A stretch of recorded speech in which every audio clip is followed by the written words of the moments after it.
네, 전략 알아보겠습니다. 스페셜 원 시간이고요. 오늘도 토마토 투자 클럽의 김민준 전문가님 웹캠으로 연결합니다. 전문가님 안녕하세요. 네, 안녕하십니까. 김민준입니다.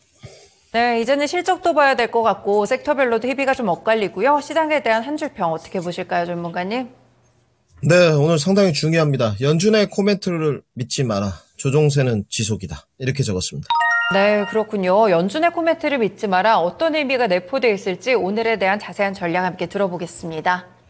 네, 요 근래 들어서 대외 변수, 매크로 변수에 따른 시나리오를 진짜 3일 단위로 작성하는 것 같아서 솔직히 너무 힘듭니다. 그만큼 이제 어떤 등락 과정, 변동성이 좀 심화되고 있다는 거고, 어찌됐건 우리가 이제 인력으로 사람의 생각과 코멘트를 읽는다는 게 쉽지는 않고, 어쨌든 높은 확률로 방향성을 측정해서 양쪽 모두 시나리오를 써놓은 다음에 대응 전략을 좀 펼쳐야 되는데, 지금 연준의 코멘트가 우리가 여기까지 정리했습니다. FOMC 때 매파적 발언이 나오지 않았고, PC 이후에 매파적 발언을 쏟아내면서 증시에 조정을 줬는데, 제가 일요일 날 방송을 하면서 이 장대 양봉이 시사하는 의미에 대해서 좀 이야기를 했는데, 이 장대 양봉이 지금 나올 위치인 것이냐, 이렇게 좀 반문을 했거든요. 그러면서 이제 장대 양봉이 나왔으니까 국내 증시 어느 커플링 될 수도 있으나, 가정 안 좋은 시나리오 흘러갔을 때 이 디커플링 됐을 경우이다. 근데 오늘 증시가 사실은 조금 올라오고는 있습니다만은 미국 증시에 비해서는 디커플링 되고 있죠. 그렇기 때문에 미국의 여러 가지 지금 연준의 그 고위직들 코멘트라든지 상황을 좀 보게 되면 다들 보셨겠지만 금요일 날 장대 양봉을 뽑아 올린 게 미국의 경기가 강하기 때문이라고 그 CNBC라든지 블룸버그에서 이 얘기를 했는데, 사실은 미국의 경기가 강하면 금리 인하 기대감이 후퇴해야 되죠. 그리고 증시는 음봉을 쏟아내야 되죠. 그러면 뭐냐, 지금 연준은 계속 좀 속내를 숨기는 거짓말을 하고 있다, 이렇게 좀 표현을 했는데, 매파적인 매크로 변수가 조금 확률적으로 틀리면서 이제 한 주 미뤄졌다, 저는 이렇게 좀 표현할 것 같은데, 오늘 미국 증시가 이 양봉 꼬리만큼 음봉으로 채울 공산이 굉장히 높습니다. 그래서 조심하셔야 될 것 같고, 어찌됐건 지금은 조종세를 좀 염두에 두면서, 조종세를 염두에 두면서 시장 접근을 하되, 그 조종세를 대응하는 방법론은 다 틀리세요. 추매로 대응하는 사람, 기간 투자로 대응하는 사람, 또 내 종목이 내려올 때 좀 덜 내려오는 쪽, 각각 틀릴 텐데, 어찌됐건 내려올 때는 덜 내려오고 반등 시 올라올 때는 더 올라가는 게 가장 베스트고요. 저는 그래서 미국 시장이 금요일날 장대 양봉을 시사하는 바가 믿을 수 없다, 이렇게 좀 보여지고, 그 다음에 연준의 이번에 코멘트를 차지하고 일정표를 좀 보게 되면 11일날 CPI가 있고 그 다음날 PPI 생산자 물가가 바로 연달아서 나옵니다. 우리는 또 휴장이고요. 단지 이제 그 다음날 반영되니까 우리 국내 시장부터 반영이 될 텐데, 저는 좀 이런 표현을 쓰고 있습니다. 어제부터 제가 좀 썼는데, 소비자 물가와 생산자 물가로 이어지는 연결고리가 끊어졌다. 그러니까 소비가 진작된다면 이것이 고용의 창출과 기업의 생산성 향상으로 이어져야 되는데, 지금 전혀 그렇지가 않죠. 이것이 지금 1월 달에 블랙 프라이데이, 사이먼데이 CPI가 오르고 나서부터 연결고리가 좀 끊긴 구조인데, 장대 양봉이 올라갈 일이 없습니다. 네. 그렇기 때문에 이것은 페이크의 공산이 매우 크다. 그래서 지금 이제 우리가 예견된 지금 조정에서 두들겨 맞는 것과 우리가 준비를 못하고 두들겨 맞는 것은 좀 상황이 틀리단 말이죠. 물론 이제 비중을 좀 줄여서 리스크 관리를 하시는 분들도 있겠지만, 저는 비중을 줄이지는 않았습니다. 저는 그냥 고했어요. 밀어붙였고, 좀 더 탑 전략으로 높은데 중추 뼈대 기둥을 지금은 잘 세워야 될 것 같고, 그 기둥에 관해서도 각각 의견이 다 틀리시겠죠. 네. 제가 늘 틀릴 수 있음을 상정해 두시고, 저랑 의견이 비슷하시다면 지금 조정을 염두에 두면서 추매나 시간 투자를 더 해야 된다, 분명히 정리를 해드리고, 오늘 이제 오후 들어서 시장이 좀 어떻게 연출될 것이냐, 제가 봤을 때는 지금 홍콩 항생지수가 조금 살아나면서 계속 말씀드립니다. 중국에 대한 양해 이후에 실망감은 있지만 증시 부양책에 대한 의지, 그리고 지금 중국은 정말 미국하고 상황에 틀리게 LPR 말씀드렸죠. 5년 만기 금리 인하했고, 지준율도 인하했기 때문에 유동성 공급을 지금 해가고 있기 때문에 증시 부양에 대한 의지가 좀 확실히 보입니다. 이런 부분들이 지금 상쇄를 해주고 있고요. 오후 들어서 이제 좀 올라올 수 있을 것 같은데 이제 좀 보시죠. 코스피 차트 모습인데 오늘 보합권에서 이제 쩔쩔 매다가 0.29% 올라왔는데 오늘 체감지수가 뭐 이따 다 보겠습니다만은 너무 좋지 않죠. 그나마 이제 2차 전지 파트가 좀 많이 빠졌다가 어찌됐건 대형주부터 지금 반등이 나오면서 SDI가 이따 뭐 이야기 드리겠습니다만은 제가 이야기했던 이제 42만 원 강한 지지를 받고 있는데 이렇게 보셔야 됩니다. 2700선에서 반등이 나왔다고 좀 봐야 될 것 같은데 조금 더 열어두십시오. 열어두고 여기에 대한 대응은 이제 여러분 몫입니다.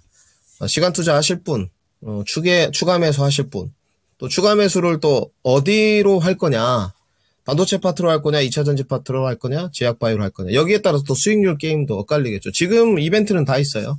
오늘 뭐 AACR도 금요일부터 시작됐고, 종양학회도 있고요, 제약바이오. 아스코도 있고, 또 2차 전지는 인터배터리 데이도 있고, 또 1분기 실적 나오면 재료 소멸. 반도체는 지금 뭐 다음 주에 당장 IT 월드쇼가 예정돼 있습니다. 끊임없이 지금 가고 있는 쪽이기 때문에 이 부분이 중요할 것 같은데, 저는 뭐 증시가 높은 확률로 어떤 형태로든 2600선은 어렵다. 하락은 이렇게 보여지고, 제가 가장 우려하는 건 좀 오늘 한 코멘트 해야 된다면, 지금 이스라엘하고 이란하고 좀 심상치 않지 않습니까? 이 중동 리스크의 화약고가 이스라엘하고 제가 하마스 전쟁, 이팔 전쟁 났을 때는 뭐 제가 이런 표현까지 썼거든요. 아브라함의 한 아버지 밑에서 나온 형제의 난이다 이런 말을 썼는데 그건 차지하고 지금은 여러분들 좀 염두를 해두셔야 됩니다. 전쟁에 대한 것을 상정을 러시아 우크라이나 전쟁을 상정을 못해서 전문가 대비한 이후에 한 번도 전쟁이 나지 않았거든요. 걸프전 말고는. 그때는 뭐 20대 때였고. 근데 지금 해보면 앞으로 벌어질 일이 대만 전쟁에 가장 가까운 요소였는데 지금 이 이스라엘과 이란의 어떤 화약고가 연출될 수도 좀 있을 것 같습니다. 근데 중동의 지정학적 리스크는 사실은 그 전에 대비하기는 좀 어려워요. 나오고 나서 중동 리스크의 길이라든지 파급력이라든지 유가의 연동 고리라든지 또 안전자산 달러 인덱스와 금의 연동 관계라든지 이런 시장 상황을 좀 보여야 될 것 같은데 미국의 개입이라든지 요번 주에 어찌됐건 이란이 지금 공격을 하겠다. 11일입니다. 네. 그렇기 때문에 이런 부분은 꼭 매크로 변수에 하나 넣어야 될 것 같고요. 단지 이 부분이 시간이 길어지게 된다면 저의 지수 타겟된 강한 하방 경직성 2600선이 무너질 수도 있습니다. 지정학적, 중동 지정학적 리스크까지 나온다면. 그래서 이 부분까지 좀 생각을 해두시고, 대응 전략이 이제 여러분들이 어떻게 하시겠느냐, 지정학적 리스크의 후속 대응책은 그 누구도 알 수 없는 거죠. 물론 저야 이제 매크로 변수에 따른 보고서를 작성해서 회원들에게 브리핑을 하겠지만, 우리 시청자분들은 꼭 이 부분도 좀 참고를 해보셔라.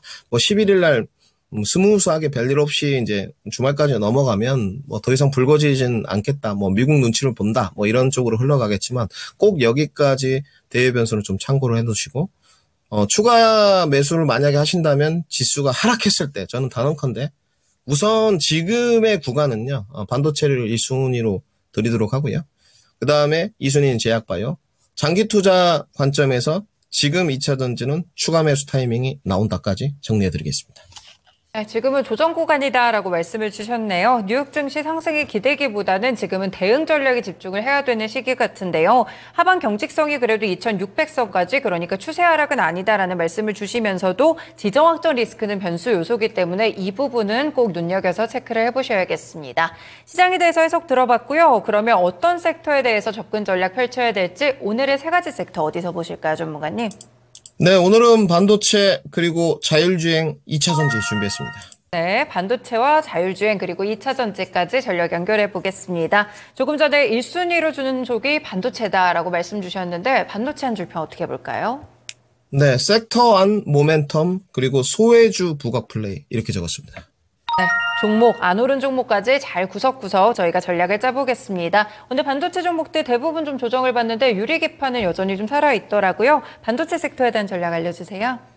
네, 그러니까 지금 이 말이 맞는 것 같아요. 그 반도체 섹터 안에서 모멘텀하고 소외주, 섹터 안에서 좀 소외됐던 쪽들이 지금 치고 들어오는 것 같고요. 모멘텀이 붙으면서 삼성전자부터 출발을 해보시고 뭐 삼성전자는 계속 지금 5일선 이제 치기, 5일선 뭐 키 맞추기 이렇게 간다고 하는데 오늘도 신고가입니다. 그러니까 삼성전자 보유분들은 지금 웃어요.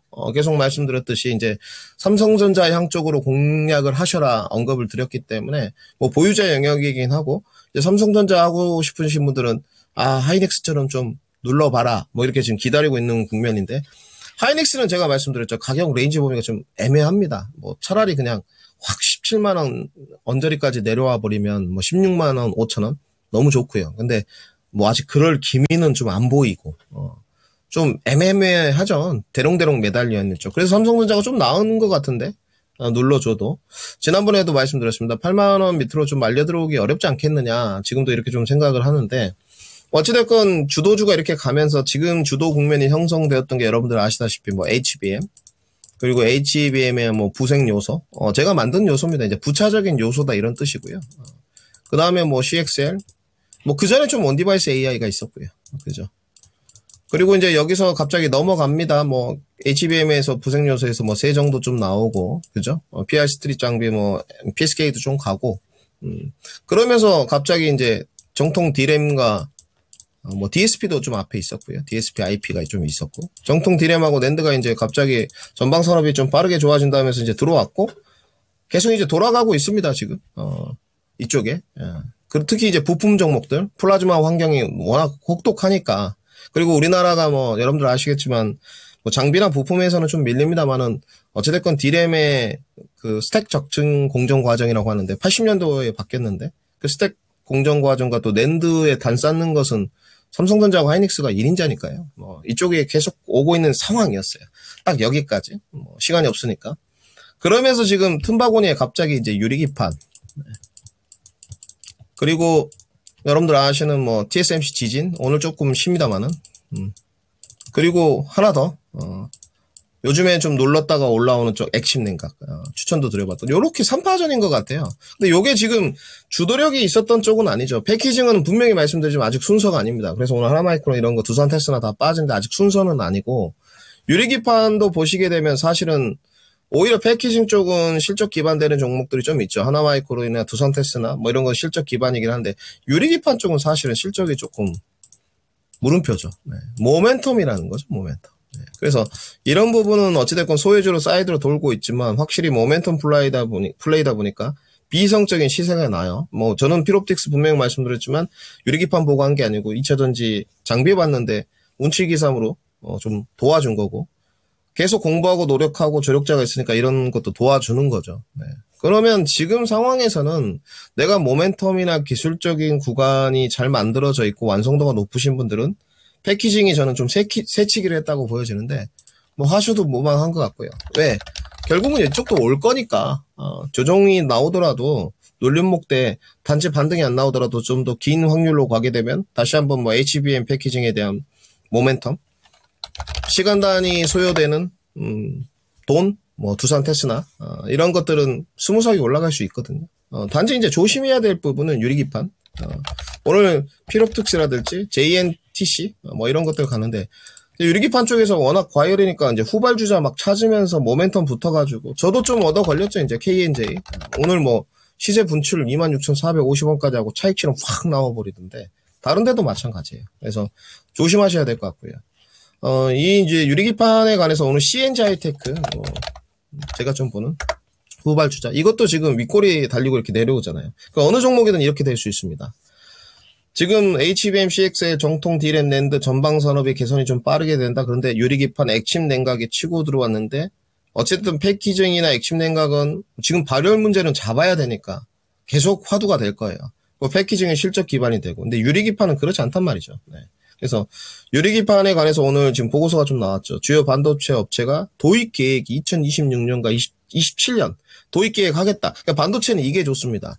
캐펙스냐 캐파 증가냐 이 부분에 관해서 뭐 명확하게 언급을 해주니까 지금 이 구간이 모멘텀 구간이냐 아니냐 그리고 실적이 개선되는 구간이냐 아니냐 요 부분이 확실하거든요. 그러면 지금 유리기판은 모멘텀 구간이라는 거죠. 그래서 이제 어떻게 보면 기술적인 반응도입니다. 그래서 조심하셔야 될 것 같고 뭐 오늘 종목들 올라가는 거 보니까 뭐 HB테크놀로지, KNJ, KN솔, 액침 냉각 하나 보시죠. 네. 이런 부분들 지금 상당히 좋거든요, 분위기가. 제가 봤을 때는 가격 경쟁력이 있는 쪽으로 하시면 좋을 것 같고 어디가 가격 경쟁력이 있느냐는 주관적인 판단입니다. 여러분들의 몫인데 분명히 말씀드리지만 주가가 밸류 가지고 전부 다 되는 건 아니에요. 이 부분을 참고하시고. 그나마 이제 뭐 유리기판 하시고 싶어가지고 안정감 가려면 지금도 변동사항 없습니다. 삼성전기를 길게 좀 끌고 가면 해답은 나온다까지 정리해드리겠습니다. 네, 소외주라든지 또 너무 올라간 종목 따라가지 마시고요. 그동안 또 눌림목 이용해서 반도체 접근하는 전략도 꾸준하게 좀 전해드렸는데요. 유리기판, 액침 냉각 이런 쪽으로 어떻게 좀 접근을 해봐야 될지 전략도 알려드렸으니까 함께 참고해보시면 좋을 것 같습니다. 두 번째로는 자율주행이라고 말씀을 주셨는데 자동차 섹터까지 한 번에 봐주실 것 같아요. 여기에 대한 한 줄 평 어떻게 볼까요, 전문가님? 네, 하반기 최대형은 자율주행이다 이렇게 적었습니다. 네, 드디어 자율주행 오늘 시세가 좀 나오고 있는데 조금 더 기대감을 가져봐도 될지 자동차 섹터에 대한 설명도 함께 들어보겠습니다. 네, 그러니까 이거는 결정을 하셔야 될 것 같아요, 시청자분들. 그러니까 뭐 늘 의사결정을 하는 거지 않습니까? 투자라는 거 던질투 원금이 보장되지 않는 판이고요, 주식은. 원금을 보장하려면 이제 은행 가서 저축을 하는 게 맞고. 그런데 어찌됐건 이 자율주행 시제가 온디바이스 AI의 최대어가 됐던 앨런 머스크 계속 말씀드리죠. 테슬라가 주가가 오르려면 전방산업의 개선보다 앨런 머스크의 어제도 뭐 트위터 X 여기에 올렸던데 X에 유료죠, 앨런 머스크에게. 이 언론 플레이가 사실은 지금 자극을 하고 있는 거거든요. 이게 최대어입니다. 네. 단지 이제 그 정통 내연기관 또 전기차의 프리미엄을 받고 있는 완성차 업체들을 보니 여기 주가도 또 나쁘지가 않고 현대차 모습이에요. 어찌됐건 23만 원은 부러지고 내려갔습니다만은 갭으로 뛰었던 부분 21만 원 부분을 메꾸지 않으면서 다시 반등세를 쓰고 있고 반등의 내용은 1분기 실적이 양호하다. 완성차 업체는 이 정도죠. 그러면 그 하부 밸류 체인에 있는 뭐 밸류업으로 최근에 코리아 FT가 굉장히 강한 모습, 금요일도 좋았고 시세 분출 거래량 동반되며 끊임없습니다. 좋지만 정통 이제 현대기아 하부 업체들 뭐 SL 기아, SL 화신 뭐 이런 등등 성우하이텍 이런 종목들도 좋아지겠구나 생각해 볼 수 있는 거죠. 왜? 현대기아와 함께하는 기업들이니까 밸류도 비싸지 않고. 단지 이제 자동차도 지금 보게 되면 뭐 밸류 부담도 없고 실적도 괜찮아. 가격 경쟁력을 보유한 것 같아.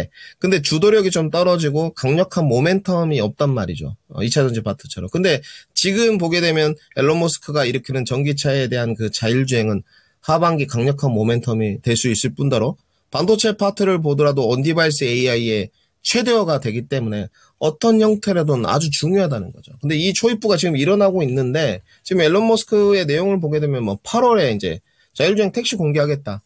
이렇게 되는 거죠. 그러니까 결국은 확신을 가지셔야 됩니다. 다가오는데 이제 순서죠.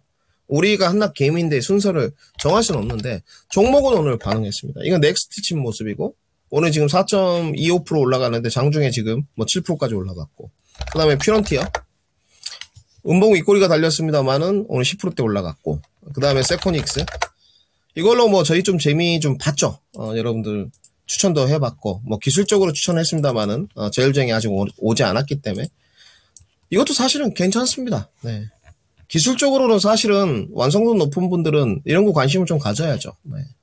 기술적인 이제 바라보는 관점의 차이는 틀리겠지만 그리고 대장주 쪽에서 보게 되면 현대 오토웨버 이게 어찌됐건 현대그룹주의 자율주행의 대장주니까 대장주를 하실지 뭐 현대오토웨버 만도 뭐 모비스 아니면 후발주자를 할지 오늘 라닉스라든지 이런 거 다 반응을 하거든요. 이제 가벼우니까 툭 쳐도 그냥 올라가는 거죠. 네. 그러려고 이런 모멘텀 플레이 하려고 이렇게 조금 증시가 부침이 있고 기간 행보라도 이렇게 툭 쳐주면 20, 30%대 팍 올라가 버리니까 소형주들이 이제 스몰캡을 하는 거거든요. 근데 이제 궁금한 건 카메라냐 레이더냐 이 부분에 관해서는 아직도 시장에서 국내는 대립 구도가 있다기보다는 어느 쪽으로 가야 되지? 이게 있어요. 근데 계속 정리해드리지만 테슬라는 카메라로 대동단결했습니다. 네, 그것은 이제 신호전송의 과부하 때문이고 화합물 반도체가 만들어지지 않기 때문에 대동단결했고 국내에서는 그렇지가 않아요. 네, 그래서 여러분들이 이 부분을 가실 때 어찌됐건 스윙으로 좀 잡을 때 라이다냐, 레이더냐, 카메라냐, 카메라 융복합이냐, 카메라 융복합은 스마트 레이더 시스템. 제가 이런 거 다 정리해드릴 수 있거든요, 지금은. 여기 쪽이 지금 카메라 융복합 시스템입니다. 그러니까 오늘 장중에 바로 반응을 했죠. 17%까지 올랐다가 시장의 주도주는 아니니까 6%대 반등. 그러니까 관심을 가지셔야 돼요, 확실히. 그래서 결정도 하셔야 되고요. 내가 좀 모아가겠다. 하반기를 보고 가야 되겠다 등등 각자 다룰 수 있는데 저는 분명히 2차 전지 파트 내에서도 이 자율주행은 온디바이스 AI, 반도체, 자동차, 2차 전지까지 모든 반등의 트리거가 된다. 관심을 가져야 된다까지 정리해드리겠습니다. 자동차 중에서도 자율주행까지 같이 좀 집중을 해주셨는데요. 올라간 종목에서 소외를 느끼지 마시고요. 올라갈 종목을 선취하는 게 어렵지만 가장 중요하죠. 하반기를 보고 자율주행이 그 대상이 될 수도 있을 것 같습니다. 다만 자율주행 안에서의 방향성은 좀 정리해 보시면서 같이 좀 정하시는 게 좋을 것 같네요. 그러면 마지막 섹터인 2차 전지도 함께 들어보겠습니다. 역시나 1분기 실적이 좀 고비가 저희가 예상했던 대로 되고 있는 모습인데 2차 전지에 대해서 한 줄 평 어떻게 보실까요? 네, 저는 변함없습니다. 1분기 실적 충격파 대비 종목 선별화 이렇게 적었습니다. 네, 종목 선별화 과정에 대한 자세한 전략까지 연결해 보겠습니다. 2차 전지 전략 알려주세요. 네, 지금 뭐 예상대로 시장은 좀 흘러가고 있는 것 같고요. 저희가 바라보는 그 다중인과 대중의 그 어떤 접근 방법하고는 틀립니다. 저는 그렇게 생각하고요. 저의 기본적인 스탠스가 주식시장은 소수의 전유물이다. 불공평한 시장이고 평등한 시장이 아니고 다 같이 돈을 벌 수 없다. 왜? 유동 주식수가 정해져 있기 때문에 이거는 진리입니다. 변하지 않는. 내가 싸게 산 주식을 어떤 누군가가 비싸게 사줘야지만 수익이 납니다. 그래서 다 같이 돈을 벌 수 없죠. 오류는 여기서부터 이제 발생하는 건데. 그러면 지금 1분기 실적 때 충격파가 지금 안 오고 있느냐? 오고 있죠. 지금 두들겨 맞고 있습니다. 그러면 이 부분은 재료는 소멸이에요. 그래서 우리가 1분기 실적에 따른 주가 하락에 대해서 걱정하는 것은 초보고요. 여기를 어떻게 기회를 이용할 것이냐 계속 말하지만 손절을 하라는 게 아니고 장기 투자하실 분은 어느 구간에서 잡고 어떤 대응 전략을 하고 기간 투자를 어떻게 해갈 것이냐. 진짜 이렇게 말씀드리면 정말로 제가 밥상 차려서 다 시청자분들한테 떠먹여드리는 거예요. 그래서 그럼 점검만 하시면 되잖아요. 난 단기 투자하겠다. 그럼 리스크 관리. 난 장기로 밀어붙이겠다.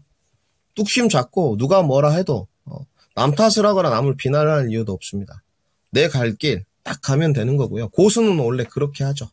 그러면 지금 1분기 실적들이 이제 LG엔솔부터 나오고 있어요. LG엔솔 좀 보시죠. 충격파가 있었냐? 있었죠. 네. 오늘 아래꼬리 달고 LG엔솔 시가총액이 얼마인데 지금 4%나 떨어집니까? 근데 아래꼬리가 달고 올라오는 이유는 뭘까요? 이제 재료가 어찌됐건 악재가 해소됐구나. 단지 상단에 대한 이제 기대도 너무 하시면 안 돼요. 네, 올해는. 이 지금 AMPC를 제외하고 나서는 사실은 실적이 좋아지는 부분이 없기 때문에 어찌됐건 이 부분에 대한 건 생각을 해봐야 될 것 같고, 그 다음에 가장 중요한 핵심 포인트, 지금의 구간에서는 기술적인 지지나 저항이나 이런 부분이 망가지느냐. 이게 굉장히 중요하죠. LG엔솔의 오늘 기술적인 저항을, 지지를 받았느냐? 받았습니다. 35만 원이 주봉으로 넓게 보면 강력한 하방 지지라인이었거든요. 오늘 딱 거기서 반등 나왔죠. 총 3개가 있었죠. 4개. 신뢰할 수 있는 위치죠. 네. 여기가 무너졌으면 공포 매물이죠. 시사하는 바가 있고요. 그 다음에 늘 계속 말하지만 어떤 섹터가 됐든 다 좋아요. 그러니까 저는 그렇게 이야기하지 않습니까? 내가 바라보는 섹터가 좋은데 다른 데를 깎아내릴 필요가 없습니다. 굳이 그럴 이유가 없고요. 네. 수직 계열화가 좋으시면 수직 계열화가 좋은 거고, 셀이 좋으면 셀이 좋은 거고요. 내가 어떤 관점으로 향해 하느냐, 이게 중요하고, 그러면 2차 전지 핵심은 장기 투자해 가시면 됩니다. 네. 초등학생도 아는 내용이에요. 5년, 10년 장기 투자하시면 되고요. 단지 내가 조금 1, 2년 안에 수익을 좀 챙기고 늘리고 이 과정을 펼치고 싶으면 1분기 이제 실적 발표 후에 선별화가 되지 않겠습니까? 이 부분은 확실한 것 같아요. 그럼 이제 저희 종목 시청자분들 LG엔솔 봤으니까 SDI로 가보시죠. 저희가 이제 불타기까지 했고 평균 단가가 시키는 대로 하셨으면 42만 원이에요. 딱 그 언저리입니다. 제가 뭐 알파고는 아니니까 조금씩은 틀리니까 41만 6,500원인데 저는 여기 강하게 형성된다고 보고요. 더 밀리지 않는다고 보고, 저는 내심의 마음속에 손절이 없습니다만은 기술적으로 지난번에 34만 2천원 여기 손절 라인까지도 갖고 있습니다. 물론 손절하지 않겠지만 이제 추가 매수를 뭐 더 하겠지만 더 할 일은 없어요. 20%는 시청자분들 TV방송에서 하기에는 정말 높은 비중인 것 같고, 그러면 그 1분기 실적 이후에 이제 5월까지 중소형 종목도 다 나올 거 아닙니까? 상단은 제한적이에요. 올해는 인정을 하고, 하단이 하방 경직성이 누가 빨리 확보할 것이냐, 하단에 대한 투심 결집이 누가 빨리 될 것이냐, 오늘 2차전지 섹터 전체가 쉬니까 앵킹 같은데 이런데 또 투심이 온 거 아닙니까? 인정을 해야죠. 기타 소재 쪽에서 무시할 게 아니고 여기서 투심이 와서 개인들이 지금 여기서 플레이를 뛰어난 트레이딩의 실력들을 뽐내고 있는 과정이잖아요. 네. 주가가 이렇게 화답을 하는데 무슨 말을 하겠습니까? 근데 여기가 가격 경쟁력이 있느냐? 그렇지는 않다는 거죠. 과열이냐? 과열이라는 거죠. 고점이냐? 고점입니다. 근데 고점이고 과열이라도 주가는 더 갈 수 있죠. 결정하셔야 되고. 그러면 저가 매수세가 이루어지는 파트는 어디부터 이루어질 것이냐. 이거 포스코홀딩스인데 오늘 38만 원까지 내려갔다가 저가 매수세 들어오고 있어요. 수직 기어라. 어찌됐건 여기는 정제 마진이 30%에서 70%. 어제 저한테 정제 마진에 대해서 물어보시던데 이거는 제가 포스코홀딩스, 포스코그룹주에 확인한 내용입니다. 그래서 정제 마진은 그때그때 틀린데 30%에서 70%고요. 정제 가공 마진은요. 3%에서 10%입니다. 꼭 참고를 해보시고. 어찌됐건 수직 계열하는 포스코홀딩스, 셀은 SDI, 그리고 이제 여러분들이 실전 호전 종목 중에서 퍼포먼스를 누리실 거는 2차전지 장비로 보시라까지 정리해드리겠습니다. 네, 1분기 실적이 악재가 될 수는 있는데 그 이후에 소멸 과정을 거치면서 그 다음부터는 선별합니다. 종목 고르기가 중요한데요. 하방이 탄탄한 종목을 고르시던지 퍼포먼스가 좋은 종목을 고르시든지 이 전략에 따라서 2차전지에 대해 대응하는 전략을 1분기 실적 시즌이 지금 도래했으니까요. 이쯤에 지금 잡아가시는 전략이 유효할 것 같습니다. 네, 이렇게 세 가지 섹터에 대한 설명 들어봤고요. 오늘장 관심주 넘어가기 전에 목표가 도달 종목 체크해 볼게요, 전문가님. 지난주 금요일에 추천을 주셨어요. 그리고 저희 그냥 주말 지나니까 바로 이제 수익이 나가서 KNJ 주셨는데 유리기판으로 23,800원 제시 주셨고요. 오늘장 23%까지 크게 급등을 하면서 26,000원 넘겼다가 지금은 윗꼬리를 크게 달았습니다. 이 종목 어떻게 해볼까요, 전문가님? 네, 이거는 차익 실현을 하셨어야 되고요. 저는 유리기판을 보고 드린 건 아니고 그때도 말씀드렸지만 얻어 걸린 거고요. 유리기판은 물론 이제 삼성전자와 이제 공동 특허 이런 부분들 연구 개발을 알고 있었습니다만 KNJ는 시각 부품 종목입니다. 실리콘 카바이드. 요즘에 늘 말씀드리지만 플라즈마 환경에 가혹하기 때문에 낸드 업황이 조금씩 빨리 살아나면서 왔는데 내가 이렇게 공략하려고 하다 보니 유리기판이 묶였고 단타로 시청자분들한테 나쁘지 않겠다. 시장 자체가 지금 유리기판의 접근 구도가 설정되어 있으니까. 그러니까 저도 단타합니다. 단타하는데 시장이 굳이 흔들리고 지금 저는 침체라고 보는 쪽이에요. 네, 침체고 고금리 상황에서 길게 끌고 가고 시간 투자하면 40% 50% 수익 나는데 굳이 리스크를 안을 필요가 있을까? 그래서 저는 잘 안 하는 편이고 단지 지금은 26,450원까지 뚫고 올라갔고요. 시장 자체가 좋지 않고 거래량도 지금 매도 거래량이 상당히 출회했기 때문에 키맞추기 과정으로 갈 겁니다. 그래서 전략 매도 의견 드리도록 하겠습니다. 네, KNJ 수익 나신 분들 모두 축하드리고요. 30%까지 큰 수익 나셨을 것 같네요. 일단은 전략 매도 의견 있었다는 점 다음 또 종목으로 넘어가서 어떤 종목으로 수익 얻어볼지 들어보겠습니다. 네, 전문가님 오늘은 관심 종목 있으실까요? 네, 오늘 현대 오토웨버 준비했습니다. 네, 현대 오토웨버 주셨는데 포인트도 알려주세요. 네, 걱정은 일단 개인이 좀 많다는 거. 개미가 많으면 요새 외국인들이 견인차를 잘 안 합니다. 또 반대로 봤을 때 요즘에 기관 물량이 조금씩 차고 들어오고 있다는 거. 대장주가 모비스냐, 만도냐, 오토웨버냐 모르겠습니다. 여러분들이 생각하시는 게 정답입니다. 리스펙하고요. 저는 요즘에 오토웨버라고 보는 쪽입니다. 자율주행에 약간 그 뉘앙스가 소프트웨어 쪽으로 현대그룹주에서는 넘어가는 것 같고요. 지금 구간이 어찌됐건 매집을 해갈 수 있는 가격 경쟁력이 있는 쪽이냐? 네, 그렇게 보입니다. 14만원대에서 13만원대가 좀 바닥으로 평가되기 때문에 이제 여기서부터 이제 모멘텀이 붙는 것은 시장의 역할이죠. 앨런 머스크가 계속 X에서 언론 플레이로 때려주면 계속 모멘텀 플레이가 가는 거고요. 네, 실적 기반으로 가는 쪽은 아니니까. 근데 현대 오토웨버는 실적이 좀 받침이 되니까 모아가기에는 부담스럽지 않아서 지금부터 좀 매집을 고민해 보셔라라는 차원에서 현대 오토웨버 준비했습니다. 네, 오늘도 자율주행에 대한 전략들 같이 들어봤는데 현대 오토웨버도 관심권에 두시고 지켜보시면 좋을 것 같네요. 전문가님 오늘 전략 잘 들었습니다. 고맙습니다. 네, 감사합니다. 네, 지금까지 스페셜 원 시간이었고요. 토마토 투자클럽의 김민준 전문가와 함께했습니다.